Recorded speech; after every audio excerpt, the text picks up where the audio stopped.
Shkalla e mashtrimit të jashtëzakonshëm të Izraelit, për arsye të luftës kundër Iranit, mund të kuptohet duke krahasuar me mashtrimin e administratës së George Bushit, kur nisi pushtimin e Irakut në vitin 2003. Iraku ishte një tjetër shtet i fortë ushtarak, megjithse më i prisht për shkak të ndarjeve të thella sektare dhe etnike, që Izraeli kishte frikë se mund të zhvillonte kapacitete bërthamore që do të shkatronin statusin e tij dominues. Para kësaj lufte të paligjshme, të mbështetur edhe nga Izraeli, shkruan Cook, Bush pretendoi se udhëheci irakian Saddam Hussein kishte rezerva të mëdha dhe sekrete armësh të shkatrimit në masë.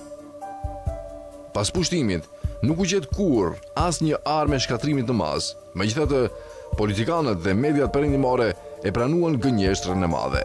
Në rastin e Iranit, përkundrazi, politikanët dhe mediat kanë pasur 40 vjet për të hetuar dhe për të peshuar besueshmërinë e pretendimeve të Izraelit.